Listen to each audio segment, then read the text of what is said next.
Coming soon, an experience not to be missed. Swarms.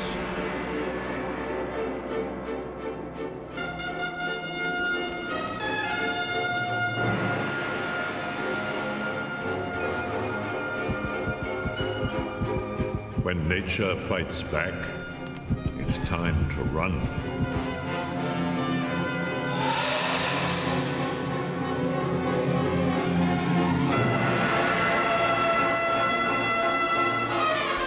The ultimate nightmare. The raw power of nature can make us afraid, very afraid. A thrill on the big screen, because we know it couldn't happen to us, not in real life.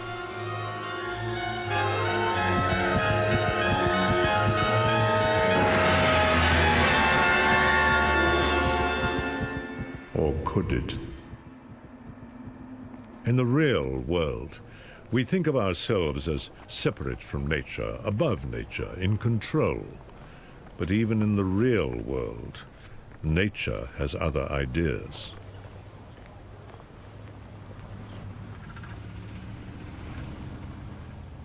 In our cities and in our homes, we surround ourselves with a very sanitized version of nature.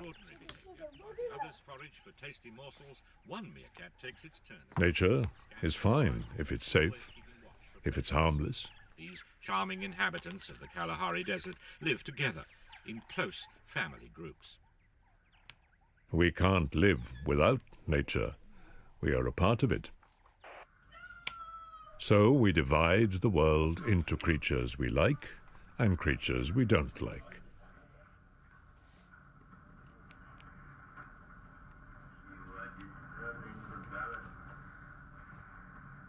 Into the good, the bad, and sometimes the ugly. But nature doesn't hold such prejudice.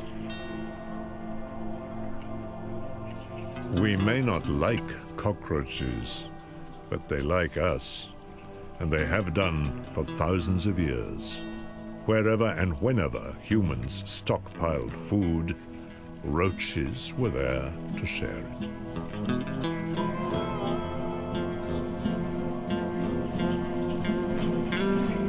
And there isn't much we can do about it.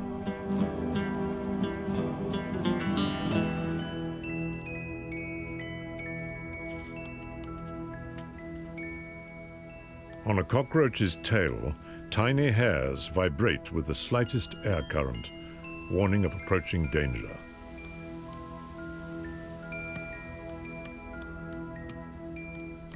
And in a flash, they're gone.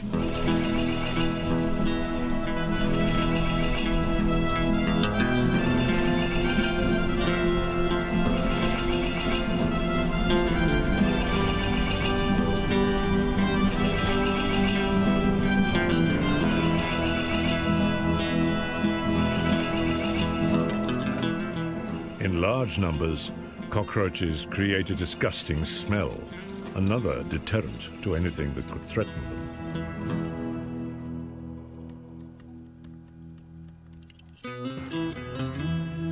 But when nature invades our space without our permission, we declare war. The first plan of attack is simply to bait the cockroach into a sticky fluid. It's caught fast.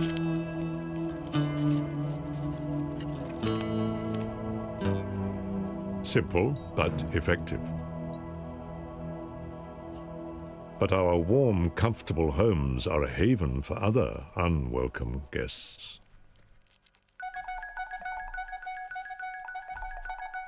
Brown rats, much more recent companions than roaches, joined us from the Near East in the 17th century to exploit our food supplies. And house mice, smaller, able to live in spaces the rats can't reach.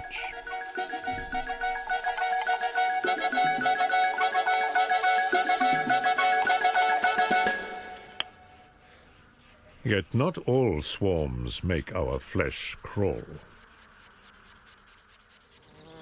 Our relationship with honeybees is almost as old as that with roaches. To some ancient cultures, honeybees were sacred, and in other cultures they were domesticated.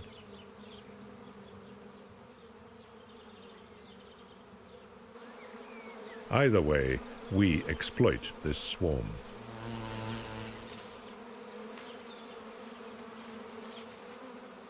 Bees make and store honey to keep the colony alive through the winter.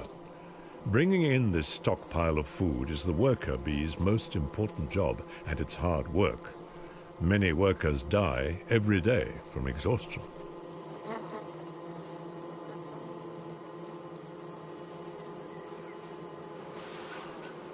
We've learned to control honeybees using smoke to calm them, subdue them, making them docile and less likely to sting.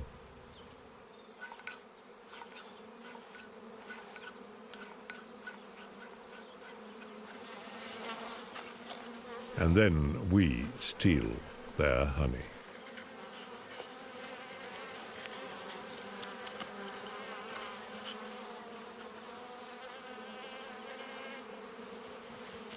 There was a time when honey was the only way we could indulge our taste for sweet things. It has medicinal properties and was used as a preservative.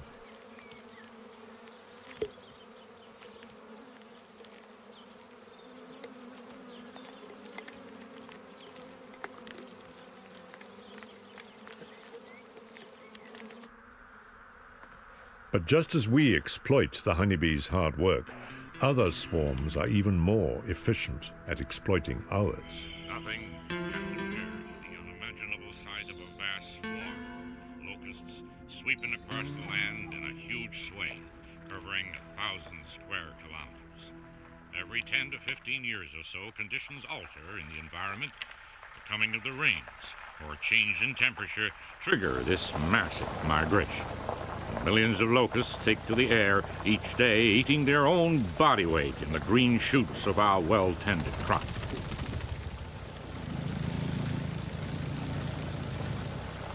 A swarm so immense can devour as much as the entire population of New York eats every day. A biblical plague. What the cutting locust left, the swarming locust has eaten. What the swarming locust left, the hopping locust has eaten. And what the hopping locust left, the destroying locust has eaten.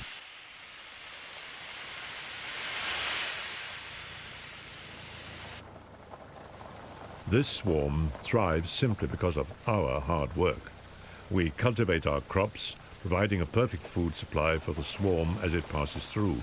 The best we can do is to try to spray the locusts before they reach the next farm.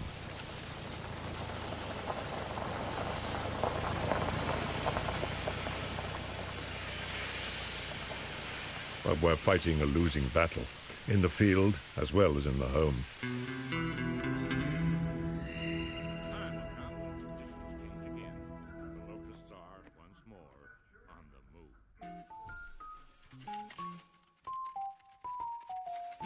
Brown rats can afford to sit back and wait. Our obsession with cleanliness sends plenty of food their way.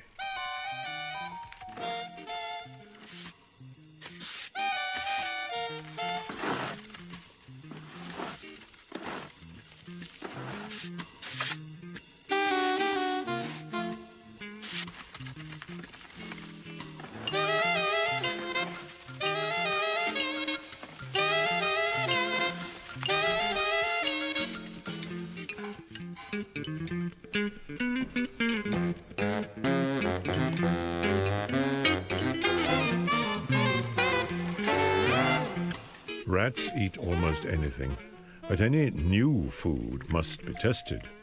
They sample a tiny amount and then wait. If, and only if, it doesn't make them ill, they'll eat more of it.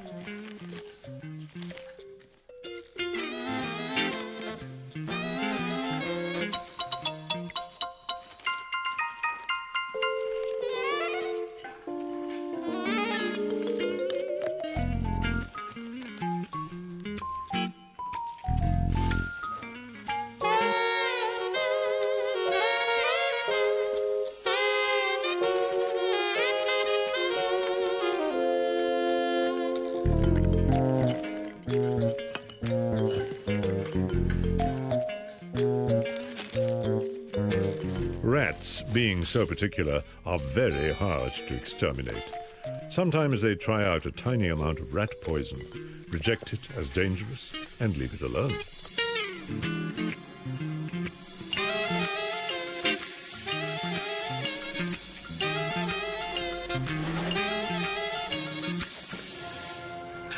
But not all animals are so careful about what they eat. Come on. In creating clean, comfortable homes, we also create an underworld, a place below our cities we don't stop to think about.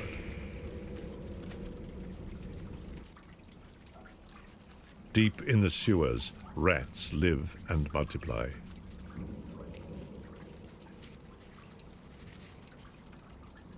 It's a wonderful nursery, warm, safe, with no shortage of food.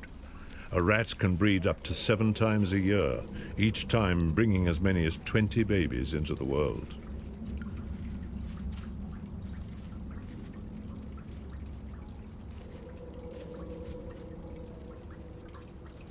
Rats sometimes live in groups, swarms, of 50 or more, all descended from one female.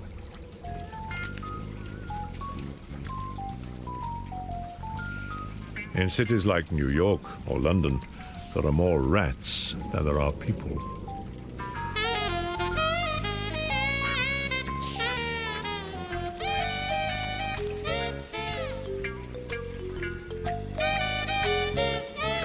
And there are more roaches than rats. Down here, cockroaches eat whatever they can find, and rats eat the cockroaches.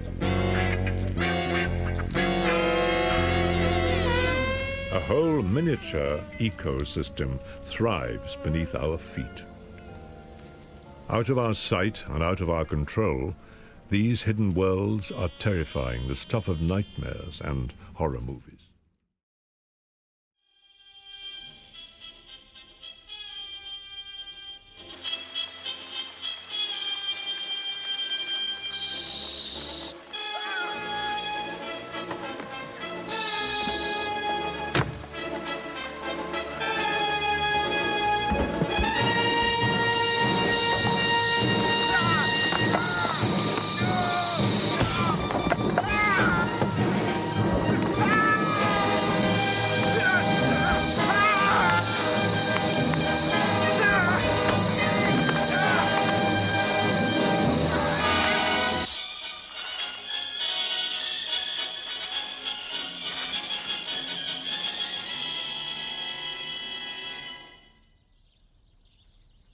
After the break, we present the all-time classic film Alfred Hitchcock's thriller The Birds. But first, the weather. Our view of nature is a mixture of fascination and fear.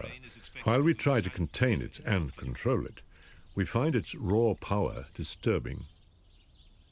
A bird in a cage becomes a pet, a symbol of our dominion over the natural world. But birds in huge numbers are very different, and depending on your point of view, they can be a spectacular display or a vision of terror.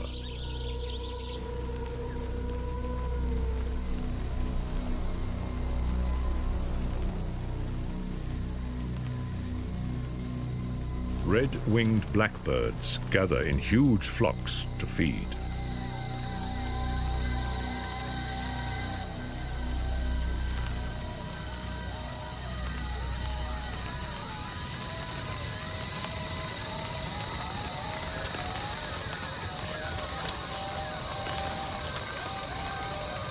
And at the end of the day, the flocks come together in massive roosts of up to 20 million birds. Unlike Hitchcock's vision of the birds, these blackbirds won't do us any direct harm, yet we still try to keep them out of the way of our homes.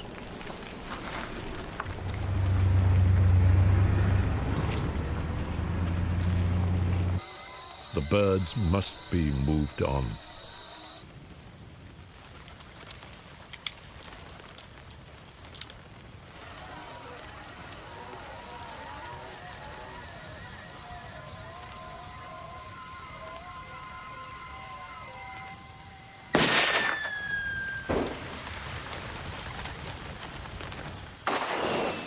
bird scarers scatter the flocks, sending them to roost somewhere else, anywhere else.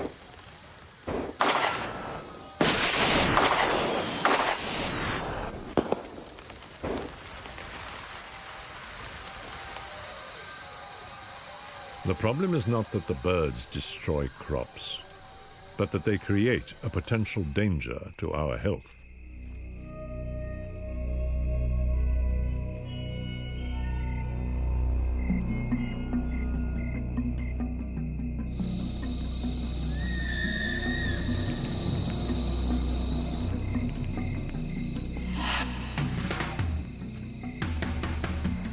A flock this size produces huge amounts of droppings, which accumulate under the trees.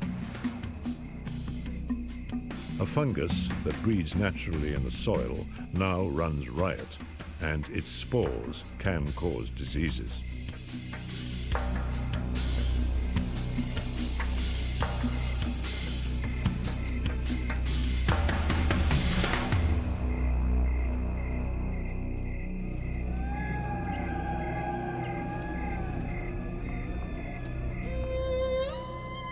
Despite the casualties of war, on the home front, the battle continues.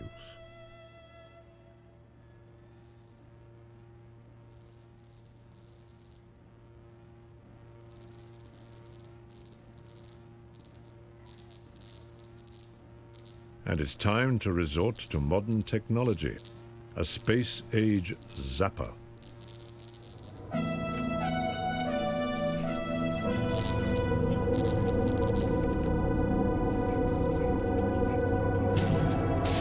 Drawn into a special bait, the cockroaches climb into the zapper, close a circuit, and 6,000 volts send them to oblivion.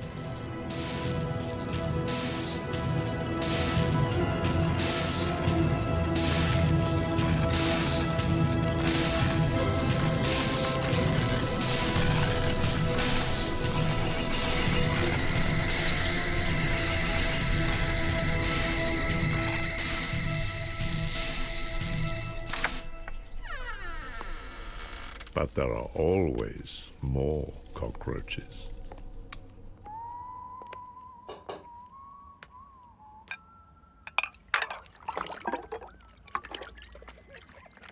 They're so good at keeping out of sight that to see one means that somewhere close by, hundreds more are hidden. And nature is the expert at recycling.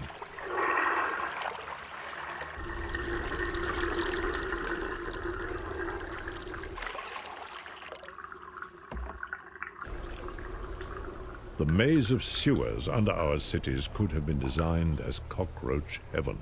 American cockroaches flourish here because we continually flush down food for them.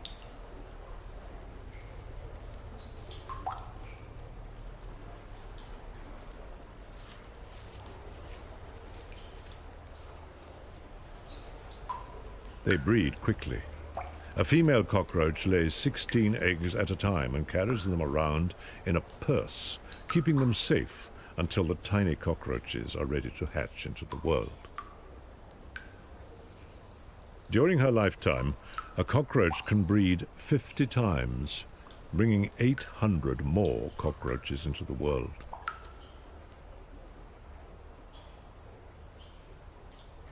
It takes 14 months for a cockroach to become fully grown, and it can easily live a further 2 years.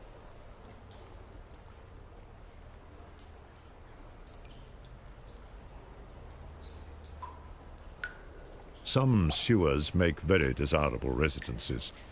Under the plush hotels of London's Mayfair, so much warm water is flushed away that these sewers have become a tropical paradise for the American cockroach.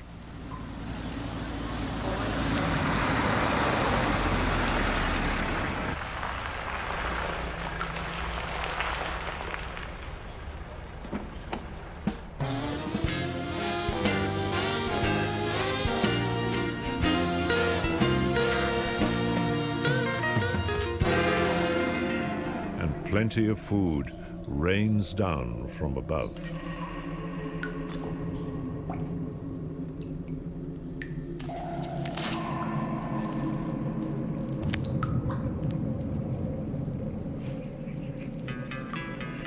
Cockroaches, it seems, recognize quality when they see it.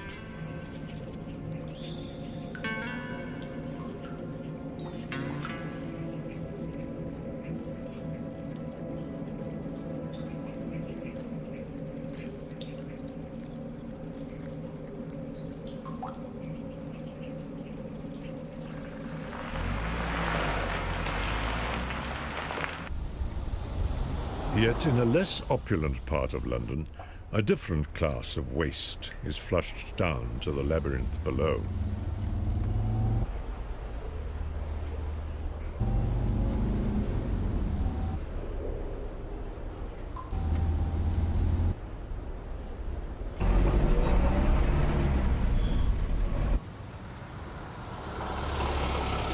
These sewers are supplied by bars and restaurants.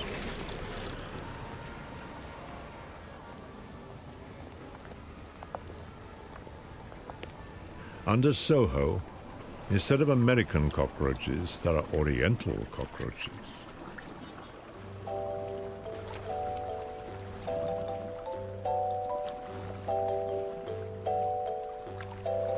Despite their name, Oriental roaches originally came from Africa, but they may have reached Europe from the Far East in shipments of food.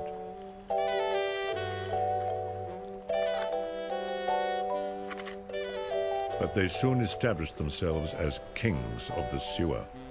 Their numbers grew and their populations reached titanic proportions.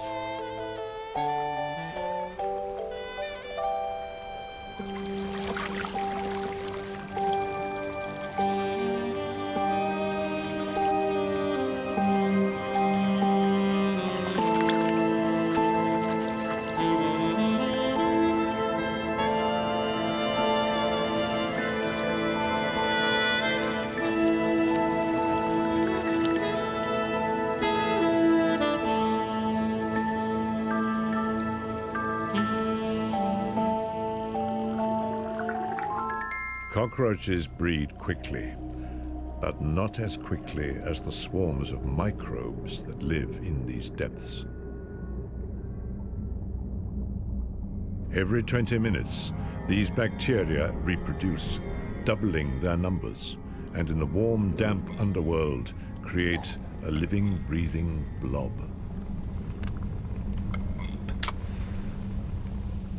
As they feed and grow and divide, they exude hydrogen sulfide, the gas that smells of rotten eggs.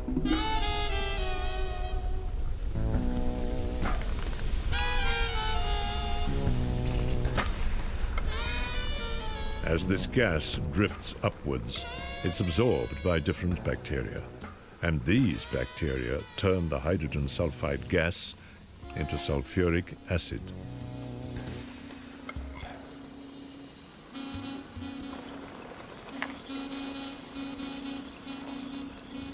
And sulfuric acid eats away at the mortar, holding the bricks in place.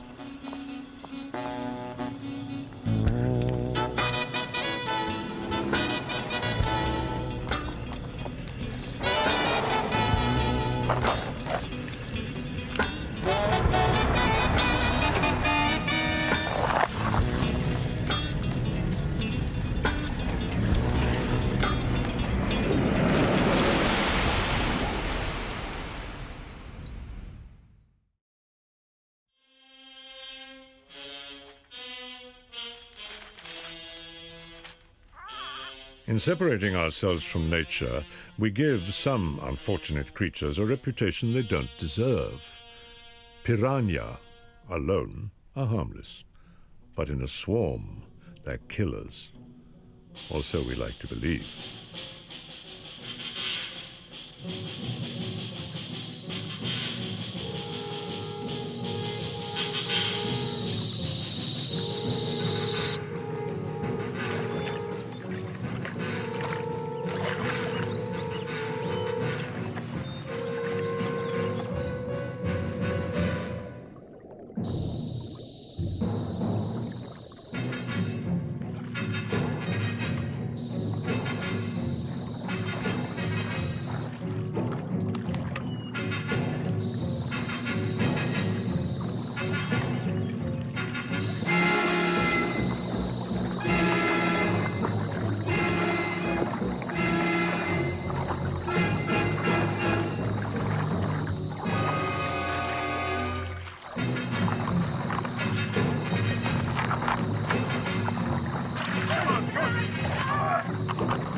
the wet season, here in the flooded forest of the mighty Amazon, piranha live almost entirely on injured fish.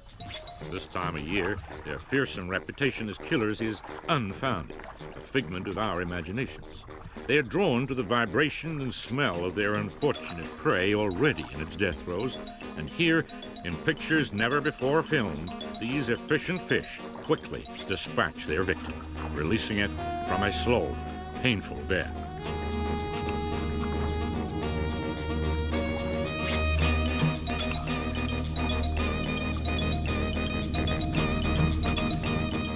Their razor-sharp teeth strip the flesh from the bones, snipping the meat into small, bite-sized morsels which can be easily swallowed. No teeth are arranged in the short, broad jaws.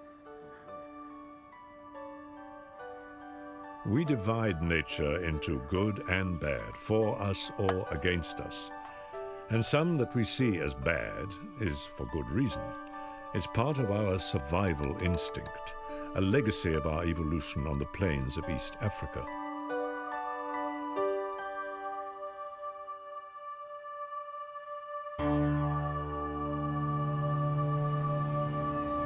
To be afraid of snakes was generally a good idea. Some snakes can do us serious harm.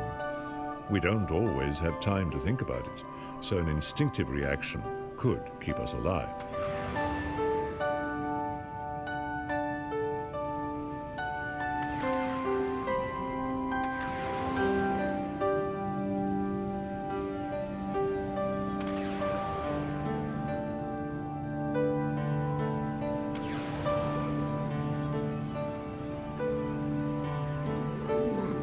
We also have an instinctive fear of some animals that are harmless. We are creatures of the daylight. And we fear them because they come from the darkness, from the night. Bats spend the daylight hours hidden in caves, emerging only as the sun goes down.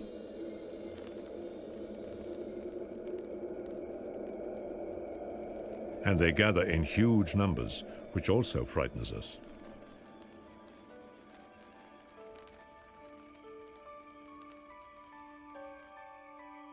But for these Mexican free-tailed bats, big numbers offer protection. A bat hawk simply waits for them to take to the air, then trawls through the flock. The more bats there are, the less likely that any one individual will be the unlucky one.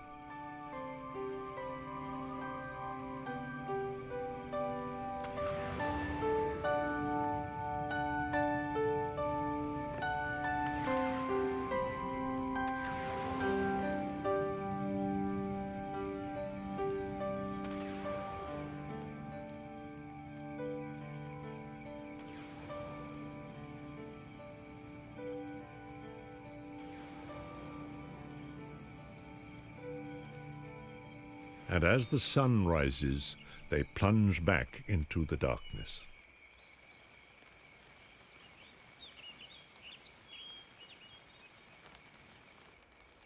In the rush to get back, a few are knocked to the floor. There is no second chance. The floor is covered with cockroaches who waste no time tidying up. They are nature's refuse collectors, clearing away the debris, keeping the cave clean.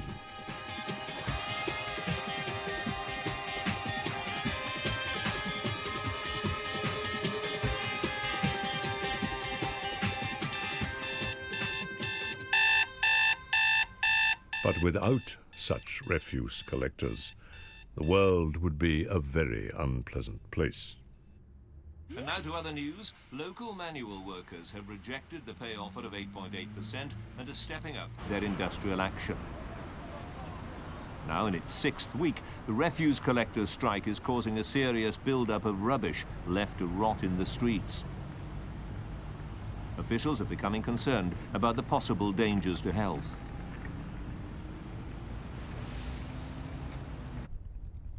With no human refuse collectors, nature has a way of cleaning up the overflow.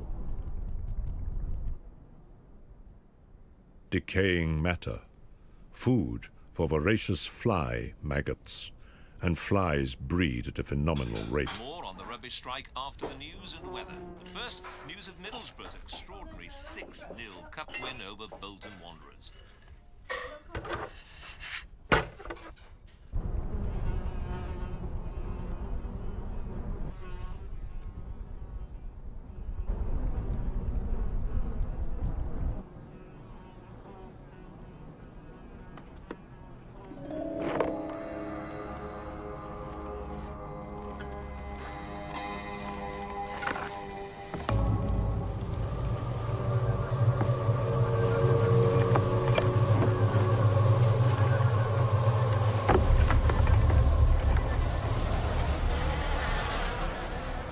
If 2 flies bred at the start of the strike and all their offspring survived, by the 6th week there would be 30 million flies.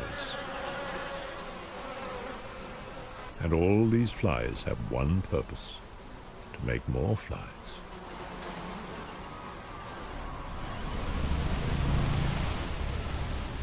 But flies live around organic waste, manure and rubbish, and each one of these flies carries millions of bacteria that spread disease. Union spokesmen argue that the health risks are being exaggerated and that there is no immediate danger of any outbreaks.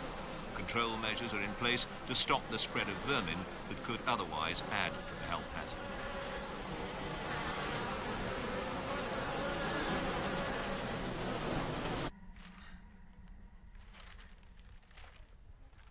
But when populations get too big, they spread out.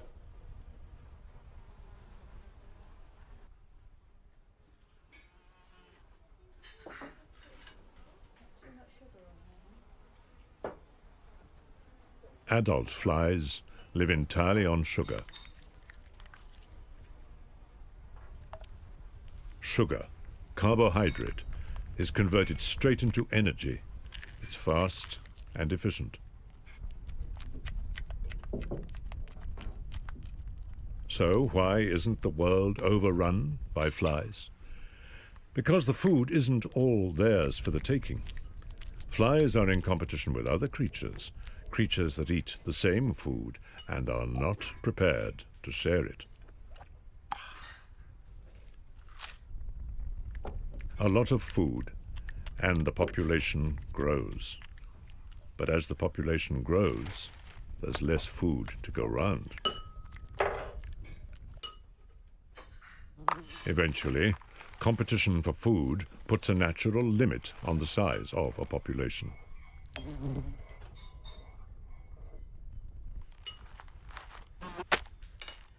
And where there's competition, sooner or later there will be direct conflict.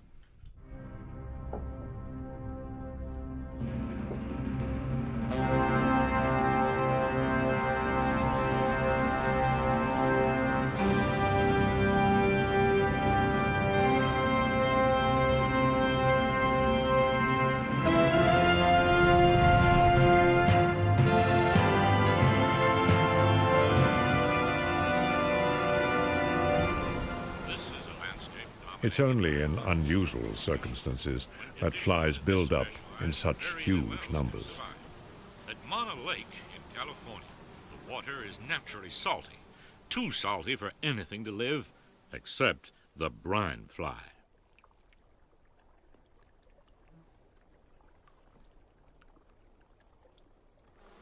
Brine flies darken the shore of Mono Lake in countless millions. The adult flies feeding on algae in the water. This bizarre Mono Lake in California is a natural example of what happens when there's nothing to keep a population in check. This cornucopia of insects attracts millions of birds, offering them an easy and plentiful feast. Even the California gulls that come here to gorge themselves on the adult flies have little effect on their numbers. And with no fish in the salty water of the lake, the flies are not vulnerable to predators that might otherwise reduce the population.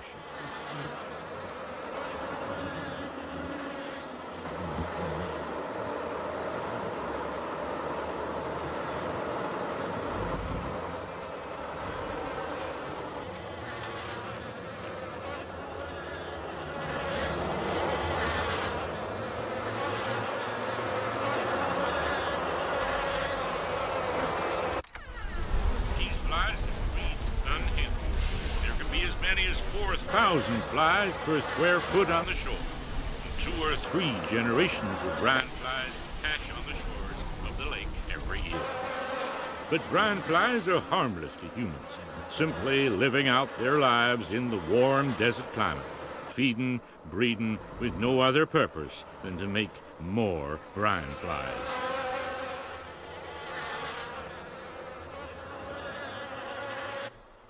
It is, after all, their territory.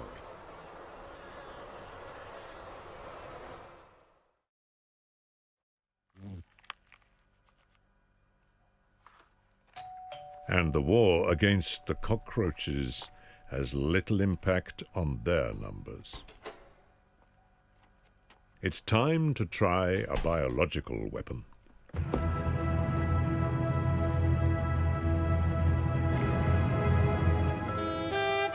Hedgehogs are very partial to cockroaches and are now being imported to places where they don't normally occur, not always with the desired result.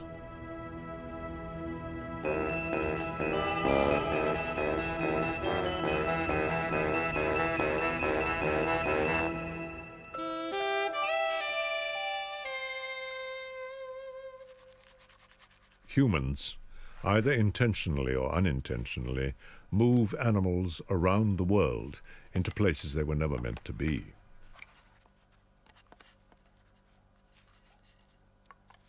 House mice hitched rides with humans, and when they arrive somewhere new, they simply adapt to new conditions.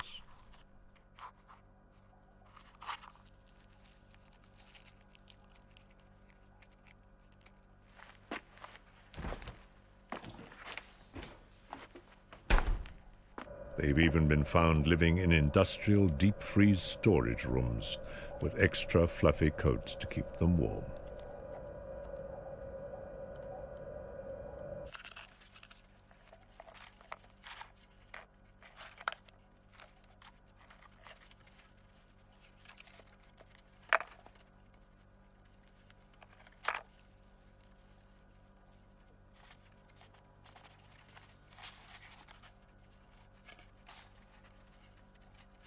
But if mice, or any creatures, are introduced somewhere with no natural predators, or not enough to control the numbers, then there is a population explosion, a plague. In Australia, the population of humble house mice has once again exploded, giving rise to a devastating plague that destroys crops and ruins livelihoods.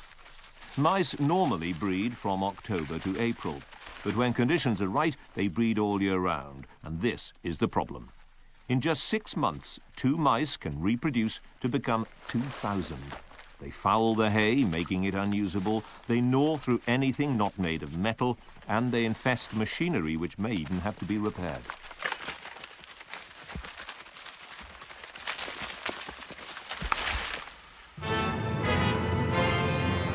And still, the cockroaches won't be beaten. Time to bring in the professionals.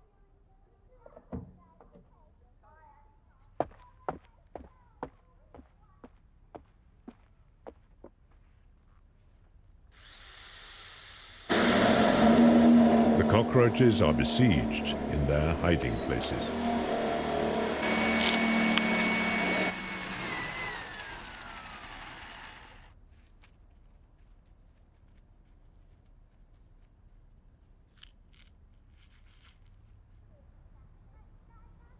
Originally used to control termite infestations, liquid nitrogen literally freezes the roaches to death.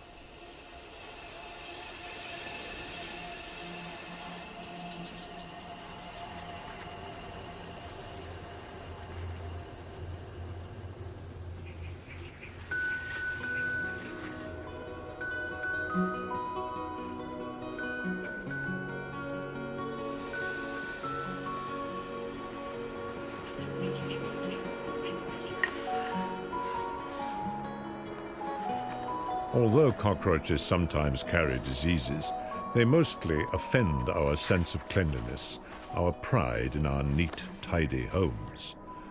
But lurking in the attic, is a swarm that has brought death and pestilence to much of the world.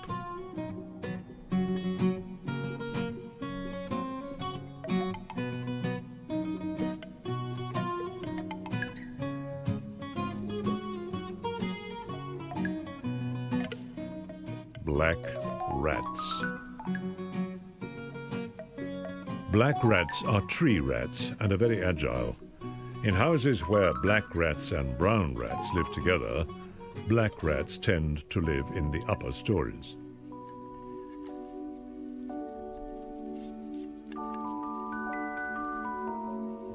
But black rats carried the fleas that spread bubonic plague throughout Europe in the 14th century. They brought the Black Death.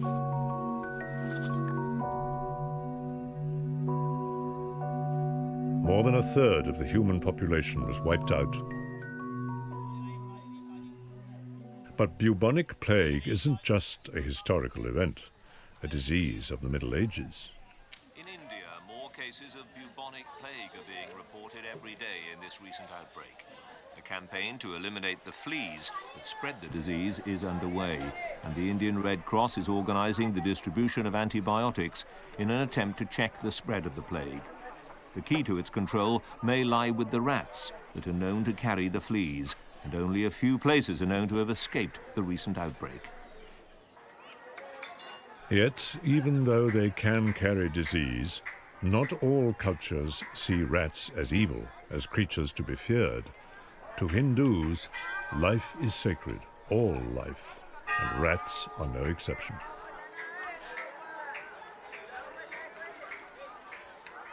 In the temple dedicated to the goddess Karni Mata, rats are revered as her reincarnated descendants, the Kabas. The temple rats are sacred. They never leave the temple, and rats from the outside world never intrude. They're fed on sweets, milk, and food offered to them by priests and pilgrims who want their blessing. Chapatis, specially made for the rats, are broken up for them by the Roti Baba, the holy man.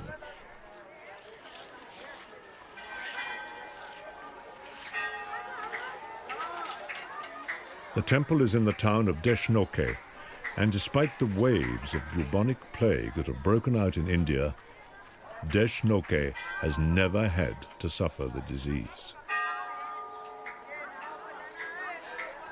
The town is blessed by Karni Mata and her Kabas, her rats.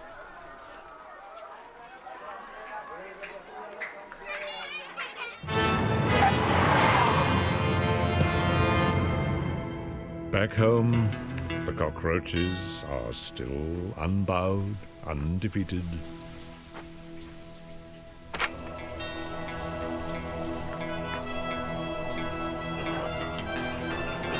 All that remains is to bring in the big gun, the newest technology in the war of cockroaches versus humans.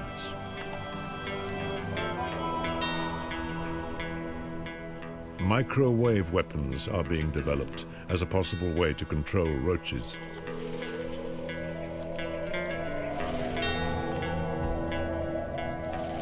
The theory is that aiming beams of microwaves at the wall cavity where the cockroaches are holed up should simply cook them alive.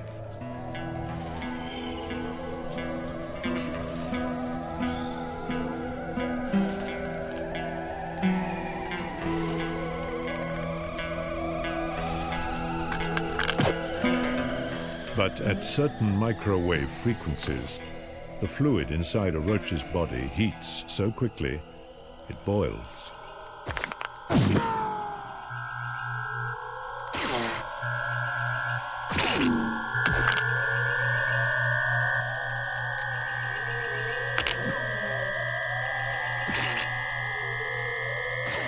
With such a high-tech approach, curiosity and cats would not be a good combination.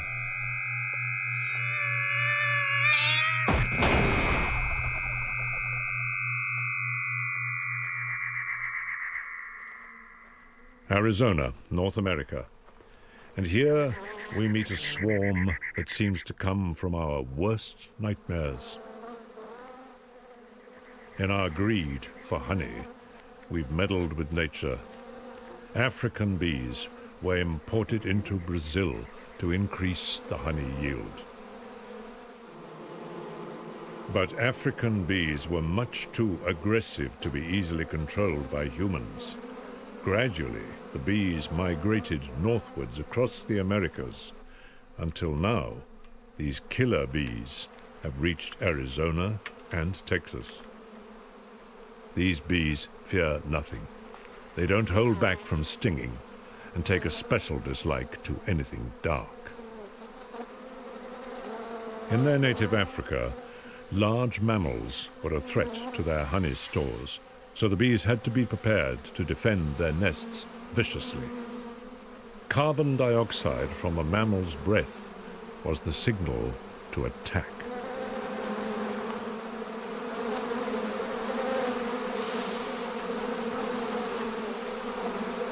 As they attack the test balls, the stings are automatically counted.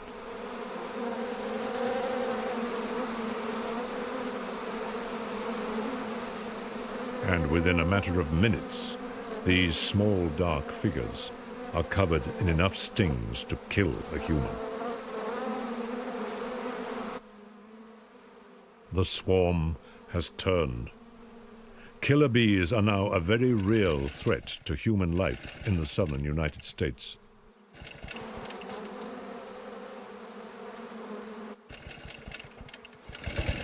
Even the vibrations and carbon dioxide from a lawnmower are interpreted as a threat.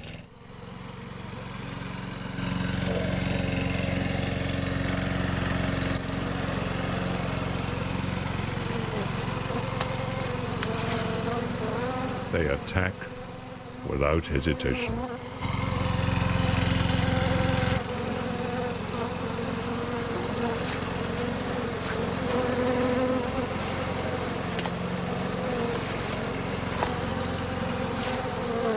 There's only one way to fend off the assault.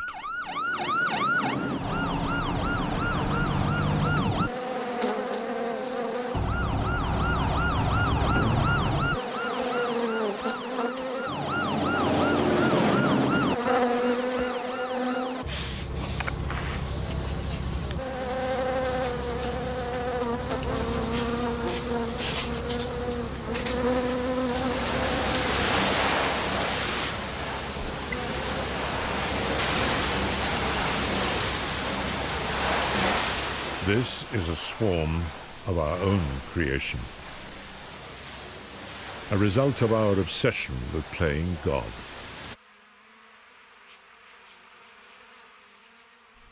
By interfering with the natural order of things, we create results we could never have expected.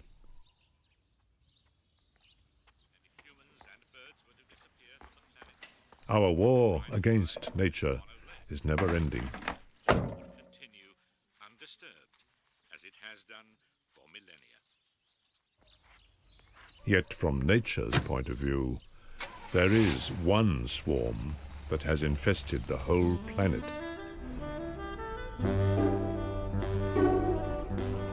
Humans. We number in our billions. Still growing, still spreading, taking control wherever we go. The ultimate swarm of all.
graceful, deceptive, cautious.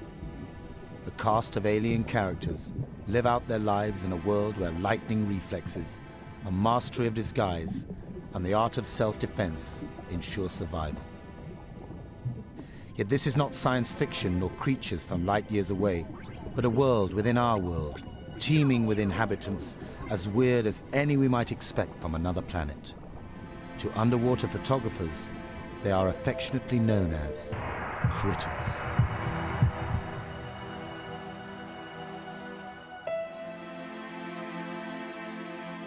The island arc of Indonesia, joining Asia and Australia, is the meeting place for the waters of two oceans, the Indian and the Pacific.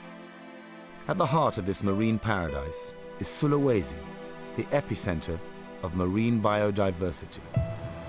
Here, in this inaccessible world, evolution has run riot.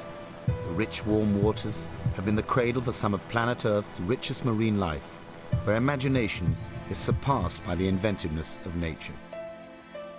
The numerous inlets and bays, headlands and islands are magnets drawing scientists and divers from around the world.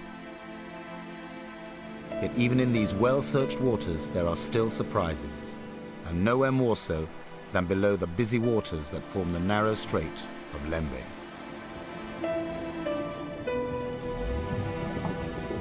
Swift currents sweep through the straits, and the first appearance is of a desolate and lifeless lunar landscape, an algae-strewn seabed where tufts are wafted to and fro by the movement of the water. Yet all is not what it seems. Hidden within the perfect camouflage of the lifeless green cotton wool algae, concealed from predators, Ambon scorpionfish take full advantage of the open volcanic sand. With fins developed into fingered hands, a pair stumble in search of food, drifting like seaweed. But seaweed with a bite, a cavernous mouth ready to suck in any passing prey. To stay on the bottom rather than swim in mid-water is one strategy for survival. And for many of the fish of Lembe, walking is the best means of getting around. They rarely swim. Another tactic for survival is that they grow long filaments of algae on their bodies to blend in with their surroundings.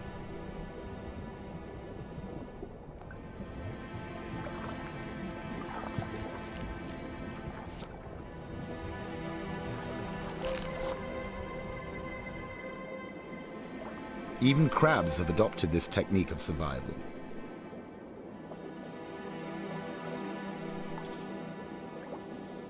With long arms extended, this hairy red orangutan crab swings from the coral like its jungle namesake. By day, with the addition of bits of algae and other debris, the camouflage becomes complete.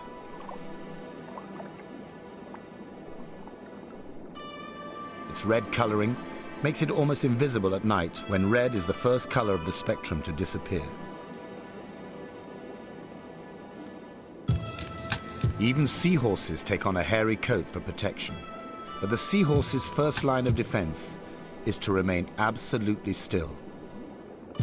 Anchored by its tail, the perfect little chess piece is intent that its shyness will save it from discovery.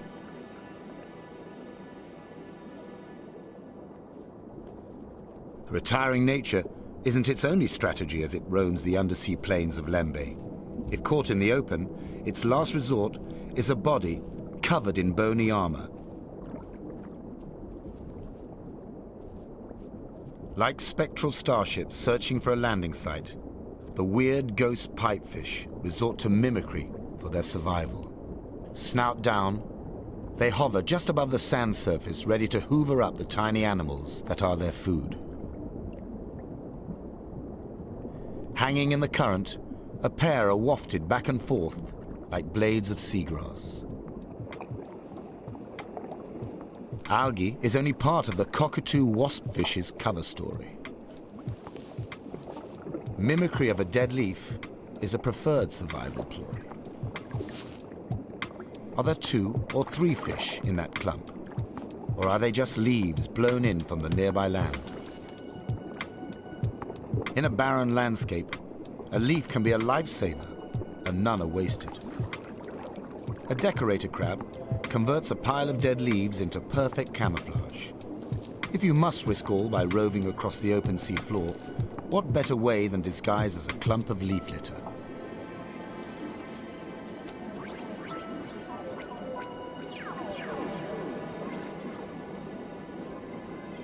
Other bits of the seabed just seem to get up and walk away.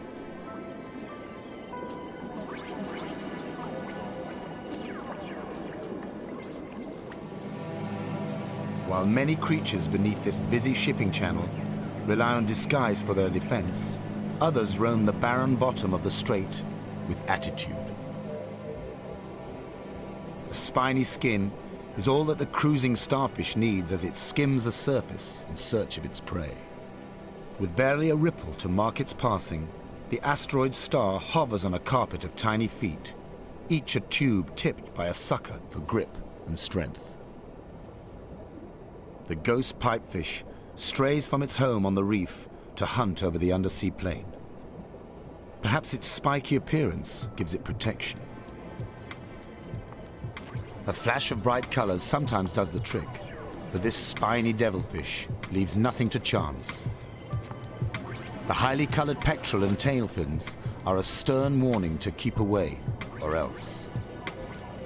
Hidden amongst that camouflage are venom-tipped spines.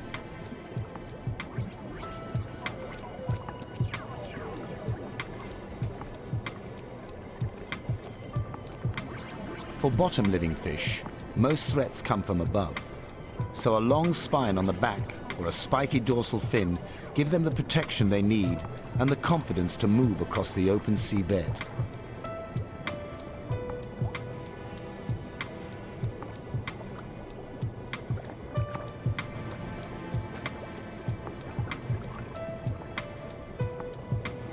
The delightful and rare sea moth relies on armored skin and concealment to protect it from predators. Able to change shades, it blends perfectly with the broken shells and gravel over which it hunts for food. Seldom straying far, a pair will remain together for life and may be found in the same spot year after year. Like a battle tank, the slipper lobster lumbers along protected by its armor. When threatened, its flattened, streamlined shape is perfect for shoveling beneath the sand. Needle-sharp spikes are the ultimate deterrent, but not just for the sea urchin. Young fish also find sanctuary among the bristling spines. And if your own armor isn't enough, then why not borrow someone else's? A spiny urchin makes a perfect bodyguard for the carrier crab.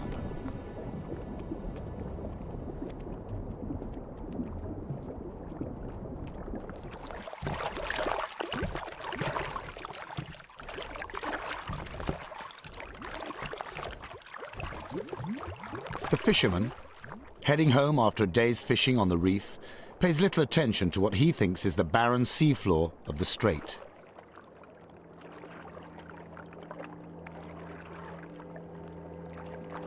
Yet directly below him is one of the weirdest and cleverest of the inhabitants of this inner space, the flamboyant cuttlefish.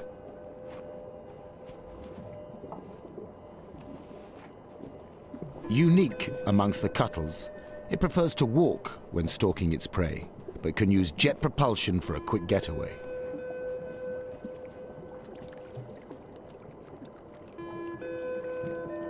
Pulsating with color, its communications cross language barriers as it flees an enemy or approaches prey. Superbly adapted to this other world, it is alien in many ways. With colors toned down, it assumes the familiar, harmless clump of algae look at the final approach, dealing death to its victim with laser-like precision and speed. Appearances can be very deceptive.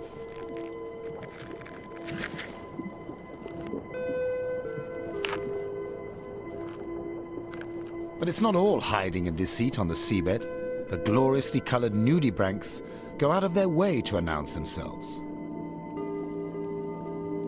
Perhaps the most colorful animals in the area, these soft, succulent, slow-moving sea slugs ought to be an easy mouthful for many other animals.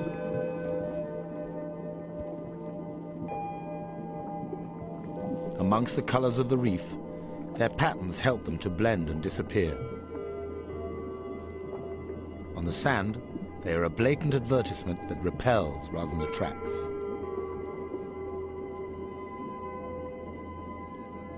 The bright colors broadcast the fact that all of them exude chemicals which leave a very nasty taste in the mouth of any predator.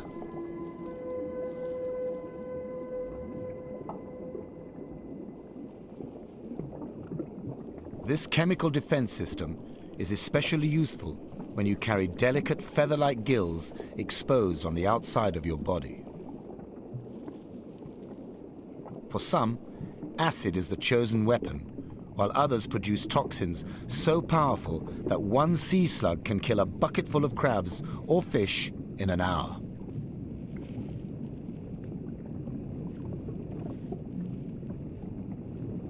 Weaponry is also the main defense of other soft-bodied creatures. Anemones emerge from hiding in the sand to gather food, armed with thousands of stinging barbs. The tentacles are used for both attack and protection.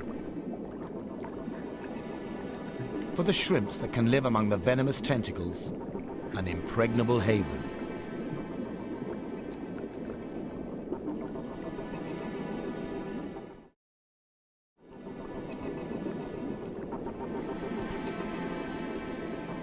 Delicate, long-legged ballerinas, the fragile shrimps seem to go out of their way to show off. Many of these vibrant creatures live by soliciting fish for a cleanup. The tail-wagging motion of these anemone shrimps is a real come-on for passing fish. The shrimp's reward? It gets to eat the parasites, loose scales, and other body debris of its willing host. Most cleaners advertise with their long, stripy arms, but others use obvious body markings. The tail-wagging, hip-swinging movements have earned this the most uncrustacean-like name of sexy shrimp. For the hinge-beaked shrimp, it is safety in numbers that affords protection. With so many others in the same swarm, it is less likely that you are going to be the one that gets picked out for a meal. Like a barbed wire entanglement, the fronds of a hydroid offer a safe hunting ground for a pair of spider crabs. The protection gained by the almost perfect blend of these creatures onto their host is further enhanced by the stinging cells of the hydroid, a relative of jellyfish and anemones.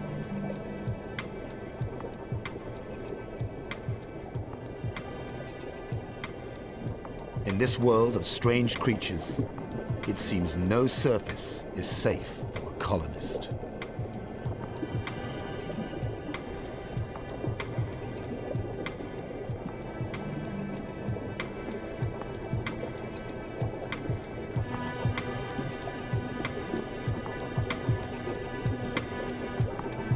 Even the skin of a foraging sea cucumber provides a landscape of its own where every valley or spiny-tipped hill is part of the territory for the emperor shrimp searching for its next meal, the waste from its host.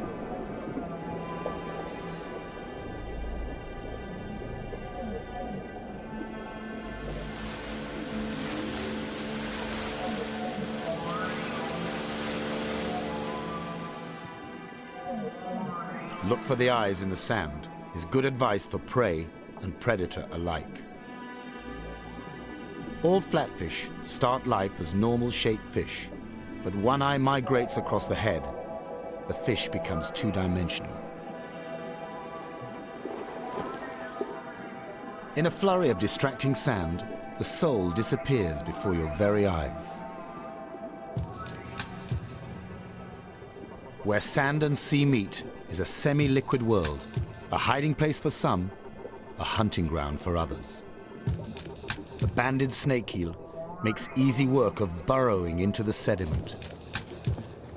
Just a few twists of its sinuous body drive the eel beneath the sand to safety. The wonderpuss is an expert in disguise, resorting to mimicry when leaving the soft substrate for open sand. Its stripes resemble those of a venomous sea snake or toxic lionfish. Even the heavily armored spanner crab doesn't put all its trust in wrench-like pincers and thick shell. When an enemy approaches, it makes for cover and sinks beneath the sand, leaving only its snorkel-like breathing tube and stalked eyes in contact with the world above.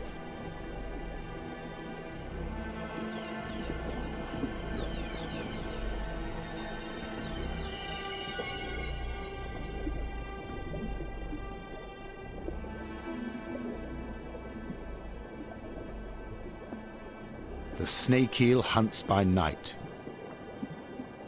By day, irises closed to a slit against the daylight glare, they too bury themselves with only the head above the sand to maintain a flow of water over the gills. Changing sex and color as it grows older, a juvenile ribbon eel shares a burrow with a blue adult male. As the eel becomes female, it turns greenish yellow.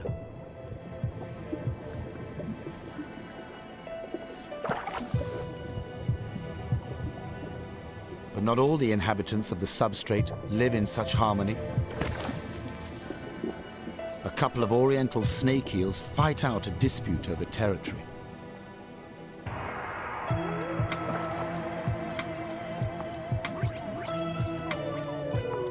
What makes this patch of seabed worth the battle is known only to them.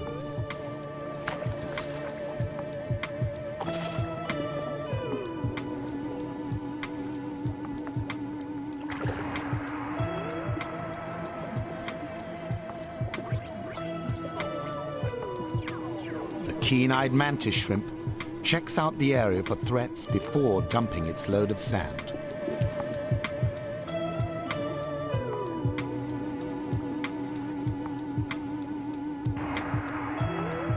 Burrowers are at home amongst the sediment, but the price paid for security is a never-ending struggle to keep the burrow clear of rubble.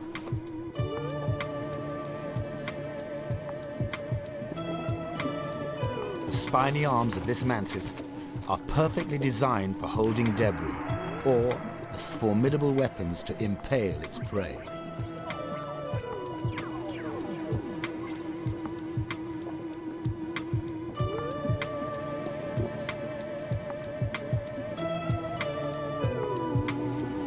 When it faces a threat, the mantis retreats into its burrow, a perfectly smooth tube of up to ½ a meter deep.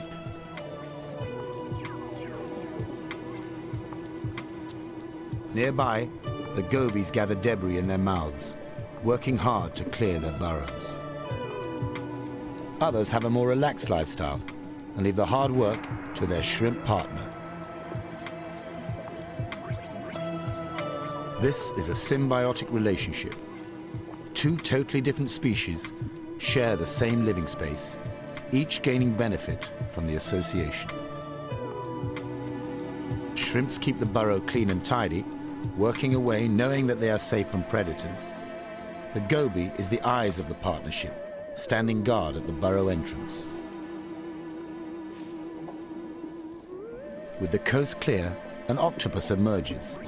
Horizontally slit pupils cut down daylight glare, while at the same time allowing a wide field of view. Abandoned shells provide safe houses, places from which critters can check out the surrounding seabed, an opportunity not overlooked by a small and vulnerable blenny. But taking the shell with you is the ideal answer for the hermit crab.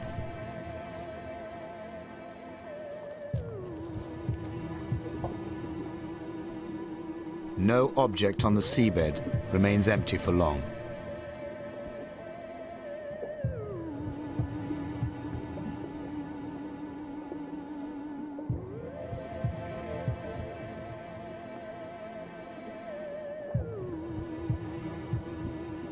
The coconut shell is the perfect retreat for the pufferfish. Not that it needs anything more than its inflated body and spiny skin for protection.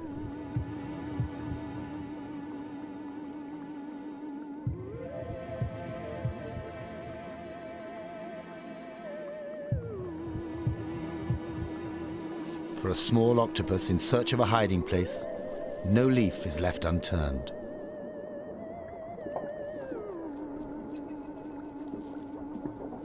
While a tuft of algae is a great vantage point for the watchful.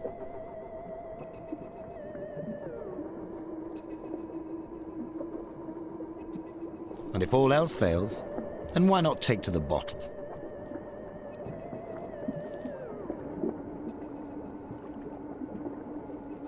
In this inhospitable world, no survival strategy is overlooked. Camouflage and disguise deceive. Burrowing and sinking in the sand take you out of sight. Warning colors and venomous spines keep enemies at bay. Even man's debris can be brought into play in the constant struggle between predator and prey. A discarded paint tin is just one of the man-made objects favored by Lembe's strangest inhabitant, the frogfish. Waving only its lure, it remains absolutely still, waiting to attract a passing fish within killing distance. Each species of frogfish uses a lure in a different way. Some mimic the jerking movements of swimming worms, others small circling fish. Also known as anglers, they fish for other fish, and if their bait is taken and the lure bitten off, they soon grow a replacement.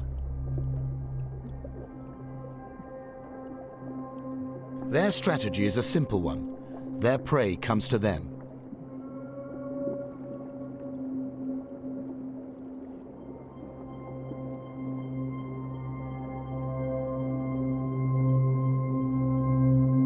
When a likely fish comes within range, the cavernous mouth opens, creating a vacuum which sucks the victim in with lightning speed. Perfectly camouflaged as lumps of coral, weed, or sponge, most passing fish are blissfully unaware of the danger that lurks close by. But even the frogfish know their limits. Some are only the size of a human thumb, while others may be as large as a football. If you're a small fish, all of them are lethal. But even the frogfish can run out of patience and can't wait forever for its prey. Stirring from its stillness, the fish moves to a new site by slowly crawling on feet-like fins through the rocks and sponges. In the open, it is as vulnerable as any other animal and takes to swimming. The siphon-like tubes through which it exhales can clearly be seen. Any movement of gills when the frogfish breathes would betray its whereabouts when waiting motionless for its prey. The move was a wise one, and soon a victim comes within reach of the fastest mouth in the sea.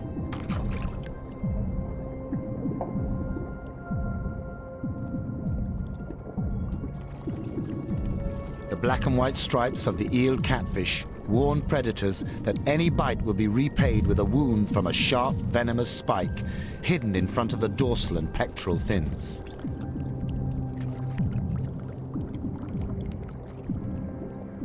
The frogfish has already learned this painful lesson. And despite being surrounded by a shoal of fish, the voracious predator resists temptation.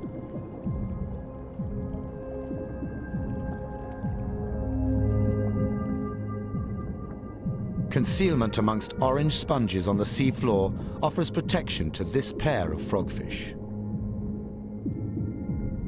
Yet the feeding ground is only a short walk away.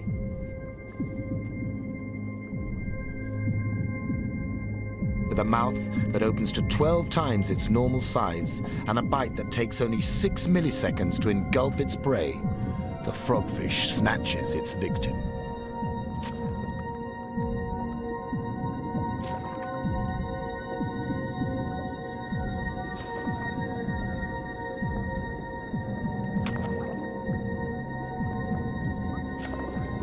little escapes the strike zone.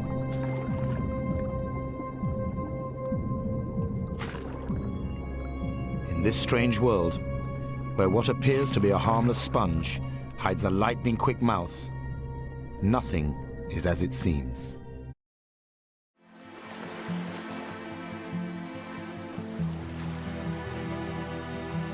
As evening comes to the Lembe Strait, fishermen head out to the fishing grounds for the night. Their families have fished these waters for generations, but still only a fraction of the life that thrives in these fertile seas is known to them. Much is too small or too secretive to be caught in their nets or on their hooks.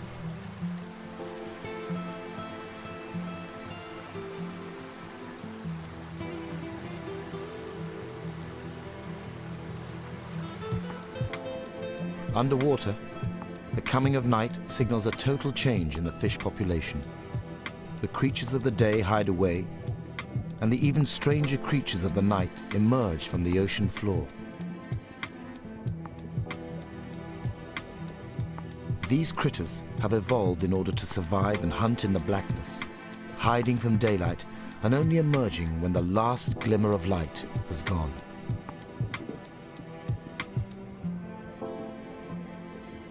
Darkness comes quickly underwater.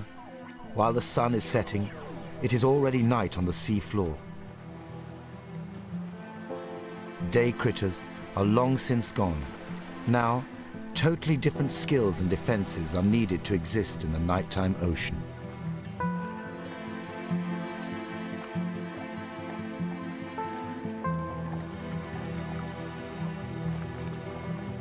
Bright lights on the fishing boats act as lures for the fish below, and beneath the drifting boats, the changeover in populations is almost complete as the night shift takes over from the day shift. The huge bumphead parrotfish leaves the safety of the daytime shoal to search the reef edge for a safe place to spend the night. Size brings security. Growing to over 1 meter in length, it can afford a relaxed search for a suitable resting place.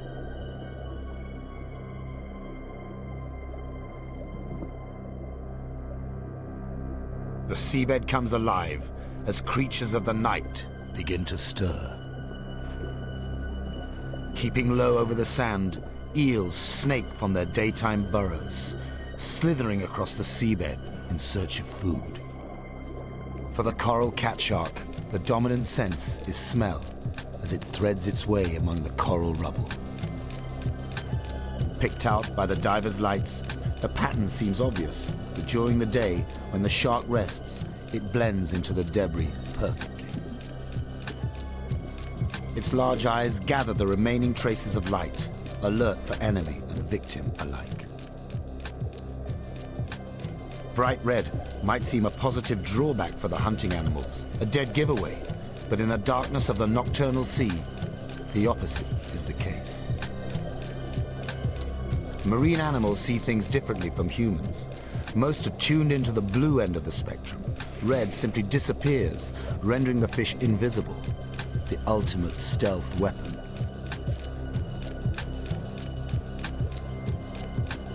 But it is seldom totally dark, and those fish which use light for vision make the best of what little there is by grabbing as much as possible. So large eyes are essential.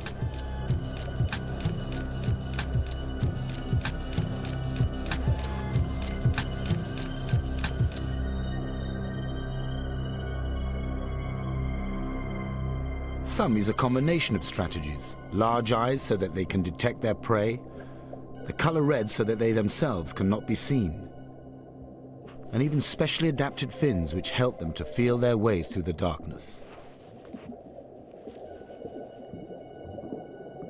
Very few animals are to be seen at both ends of the day. Most hide away.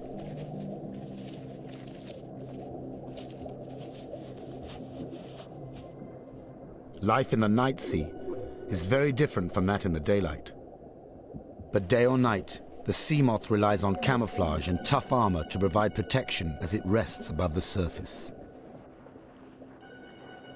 wandering snails rise from the sand, extend their soft bodies from protective shells, and forage for food.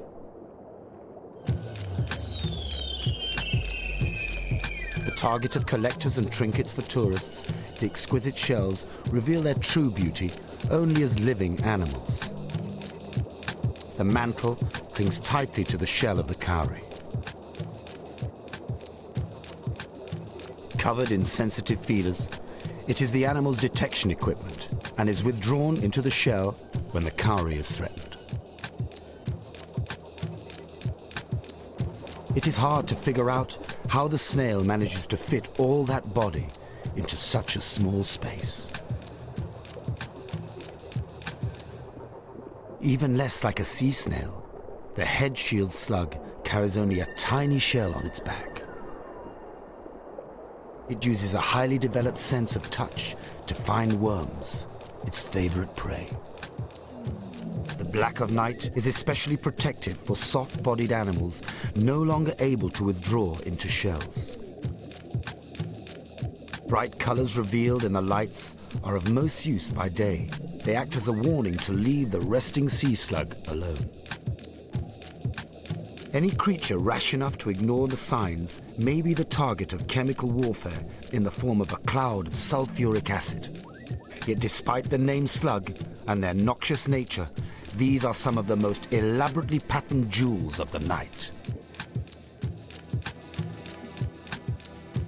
Darkness and the security it brings transforms an unattractive lump of pinkish-orange jelly into one of nature's most balletic performers. Carrying a feathery fan on its back adds the final touch to the illusion, but there is a far more practical purpose. These are the external gills of the nudibranch. In elegant twists and pirouettes of lacy skirts, the metamorphosis from ugly sea slug to delicate Spanish dancer is complete.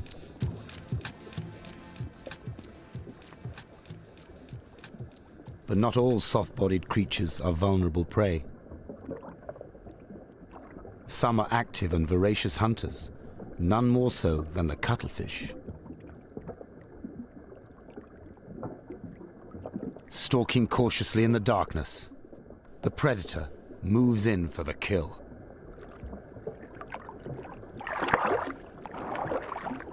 A strike of unerring accuracy.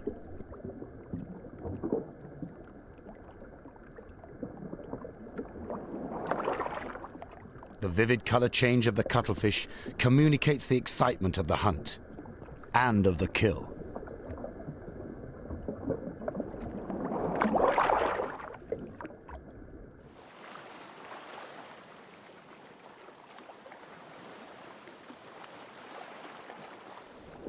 A lone cat shark makes an ideal subject for the cameraman. But a cloud of animal plankton soon swarms in, attracted by the strong lights, one of the problems of filming during darkness. Sometimes the swarm is so dense that filming must stop, and the only way to clear the water is to turn off the lights. Countless millions of these minute creatures form the basis for all other animal life in the seas. A rich food resource for those brave enough to emerge from daytime hiding. The nocturnal banquet coaxes a porcelain crab from the sanctuary of the anemone's tentacles to gather plankton with net-like mouthparts.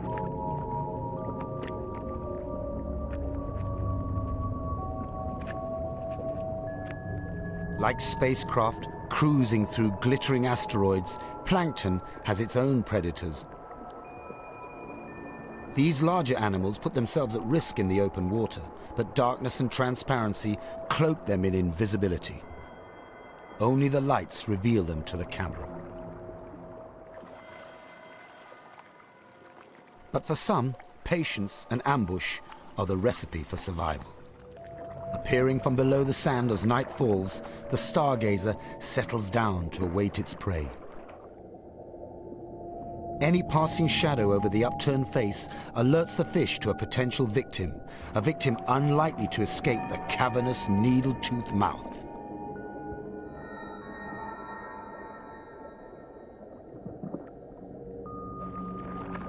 Crabs are on the menu for most predators, so they enjoy the cover of darkness, but have to break off whatever they're up to beat a hasty retreat into the safety of the sand when an enemy is on the prowl.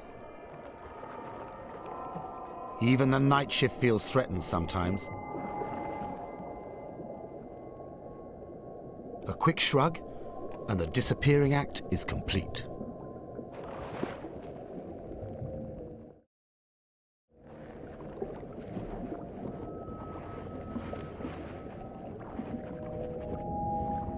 A sinuous eel searches for a likely hole, and once found, enters tail first, leaving just the head exposed until the threat has gone.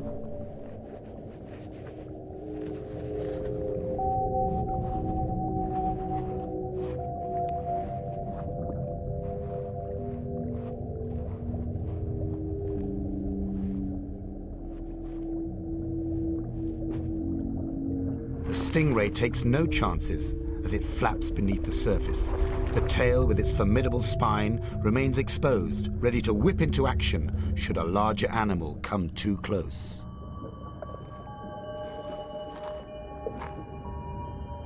The bobtailed squid feeds on the larger animals of the plankton, but being small itself, becomes a target for hunters.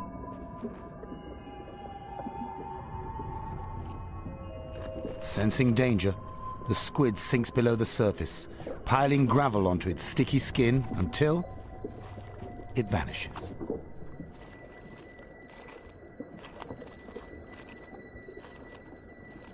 Its instinct was correct.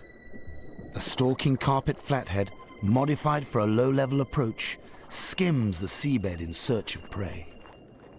Also sensing danger, a crab gets out of the way, and only just in time. A near miss, so the flathead settles itself into the sand. It's just as effective as an ambush predator, blending into the seabed, sharp, wide-angle eyes above the surface, ready to spot passing prey. Immediate danger having passed, the bobtail moves to another hiding place and buries itself again, flicking a sandy coat for total coverage.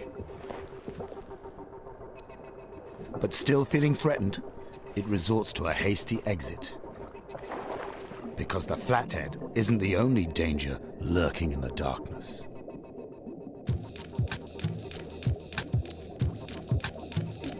Roused from daytime slumbers, when bright colors warn of venomous spines, the lionfish drifts slowly through the night, secure in the knowledge that those same patterns render it almost impossible to see in the blackness. Large eyes help it locate prey. When a victim is spotted, the pectoral fins are spread wide like a fan. This distracts prey and produces a barrier to prevent escape. Some lionfish even drag their fins across the sand to flush out their victims. The dorsal spines, too, often play a part. Their waving motion may act as a lure for fish. The menacing snake-like appearance of moray and conger eels as they writhe through the seabed debris with mouths agape has earned them a vicious reputation. True hunters of the night, morays are among the most effective of nocturnal predators. A serpentine shape is perfect for prospecting every crevice in the reef or hole in the seabed. Sharp teeth and a vice-like grip means little can escape once detected by the moray's keen sense of smell. Expert at seeking out injured or stressed fish, taking refuge among the corals, eels are formidable hunters. The jaw has a huge gape and can swallow sizable fish, and even if prey is too large to swallow, morays can tie themselves in a knot and draw the prey through, ripping off a mouthful at a time. But not all snake-like creatures are voracious predators. Able to stretch its concertina-like body up to 2 meters, the sea cucumber emerges from the safety of its lair, not to bite prey, but to gather mouthfuls of sand in feather-like tentacles.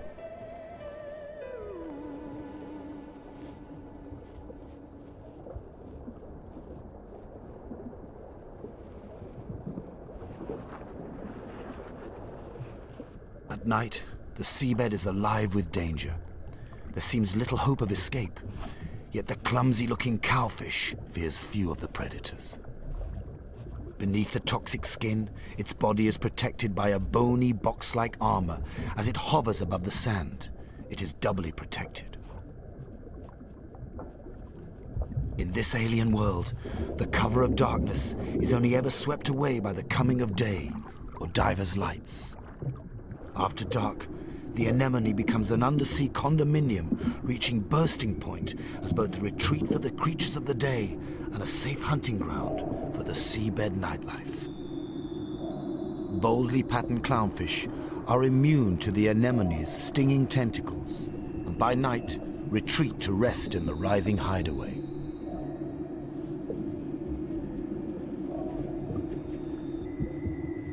Permanent residents of the anemone, shrimp, and porcelain crab emerge from the safety of the tentacles to pluck smaller crustaceans from the soup stream flowing past.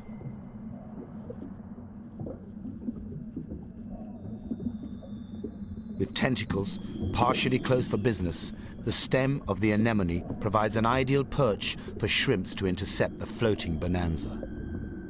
With claws held wide and sensitive antennae bristling, each tiny morsel is detected and plucked from the water. Cleaner shrimp's bright colors advertise their services during daylight.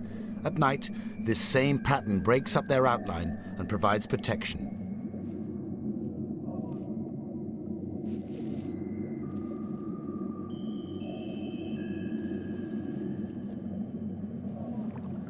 The tube anemone rises from the sand to share in the feast. With tentacles extended to trap passing prey, it provides a vantage point for an opportunistic shrimp.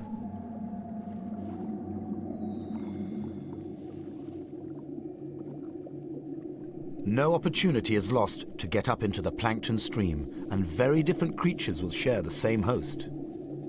Here, a crab and a shrimp jostle for position.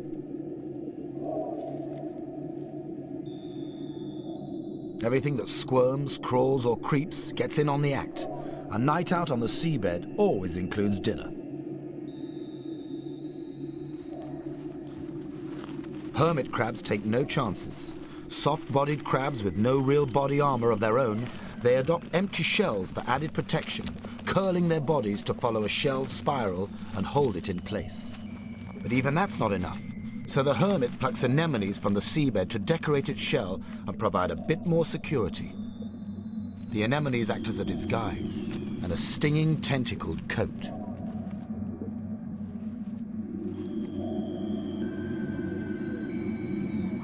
An algal covering is great camouflage. When it's red, the crab is almost impossible to detect unless lit by artificial light.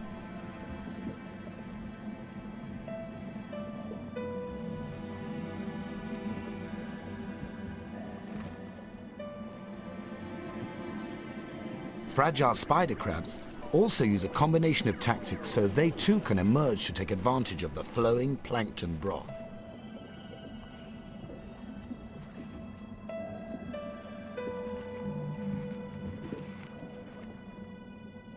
As night deepens, the reef itself seems to break into fragments that just get up and walk away.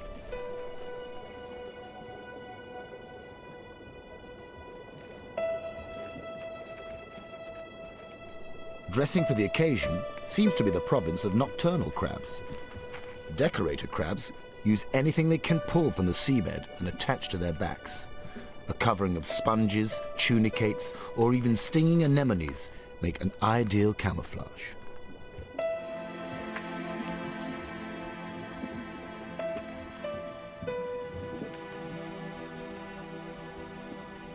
Dead leaves provide an excellent cover in these shallow waters close to shore, where looking like dead vegetation can mean the difference between life and death. Others just let nature take its course, and the larvae of sponges, tunicates, and algae attach to the crab shells and add to their deceitful disguise. So complete are the camouflaging overcoats they wear, it's difficult to tell where the crab starts and where its living veneer finishes. The algae, tunicates and living sponges continue to thrive on the crabs and may even benefit from being carried from place to place.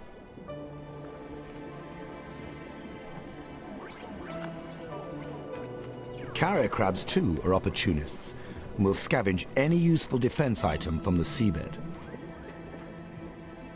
Unlike the decorators, which plant their shells with camouflage, carriers hold large objects over their backs, using the last two pairs of legs for the purpose. From above, the fragments of rock, coral or sponge not only hide the animal, but also provide a highly effective shield against attack.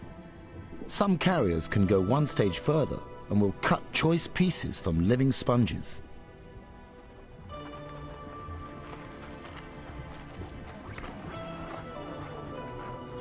But not all crabs resort to hiding. The swimming crab relies on powerful claws for defense and, as a last resort, will live up to its name.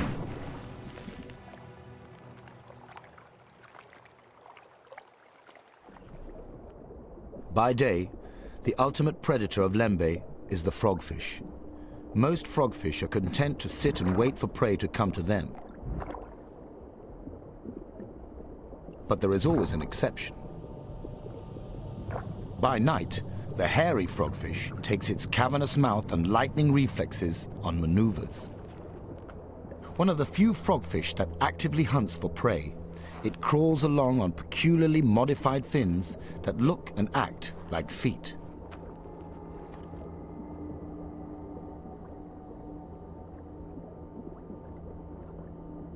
When required, it can put on quite a turn of speed, accelerating across the sand with its bright white lure flicking from side to side. A visual bait for any fish to investigate. The lure also emits a chemical signal. The frogfish makes sure that if its prey doesn't see the lure, at least it will smell it. And once within range, the fastest mouth in the sea opens up. The bright colors of the mantis shrimp are used to their best advantage during daylight. They act as warnings to potential rivals or enemies that a wounding blow from these club-like appendages can cause serious injury or even death. Able to spot danger from all directions by means of independent and incredibly sophisticated eyes, they have little to fear. They even have their own built-in shield for use in combat with others of their kind. The peacock-patterned tail curls forward to block the blows of an adversary. Yet even the powerful mantis shrimps sometimes have to retreat to their burrows. But the near-perfect nocturnal super-predator of Lembe is the octopus. Keen-eyed, with an awesome intelligence, they are unrivaled as hunters of the night. The eye of the octopus is one of the most advanced among all species, including our own. Caution is one of the greatest survival tactics, and at the first sign of danger, they retreat into their fortresses. The tentacles are perfect for detecting prey as it passes by, snaking out from the hiding place, seeking, probing, touching, feeling, alive to any living thing unfortunate enough to stray within their span.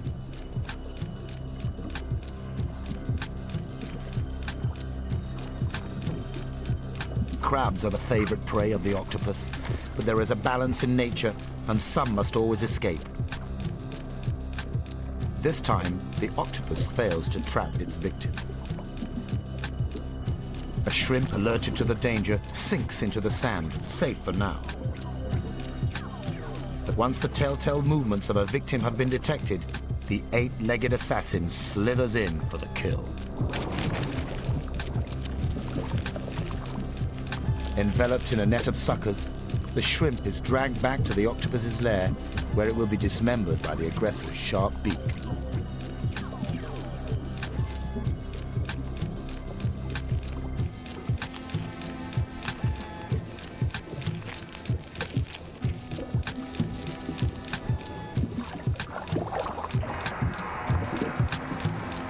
Wrapped in a protective shroud of outward-facing suckers, eyes reduced to wide-viewing horizontal slits, it waits patiently. The telltale pulses of its siphon, the supply pump of fresh, oxygen-bearing water. Alert and wide-eyed, the octopus detects movement and peers into the gloom. Not food this time, perhaps an enemy, so time to disappear. Spotting trouble or prey is crucial to survival for the wonderpuss. Rising on its legs to increase its range has great advantages for a species that spends much of its life flattened against a seabed.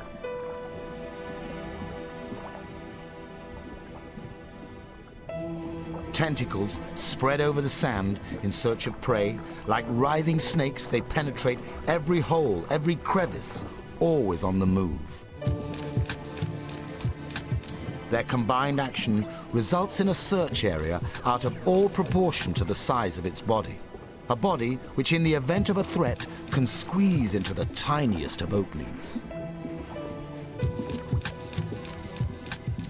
In this alien environment, it is us that are the intruders. We can only ever hope to gain a glimpse of the strange denizens that populate the mysterious world of the nocturnal seabed. A world where you can never tell what will next pass through the beams of your lights.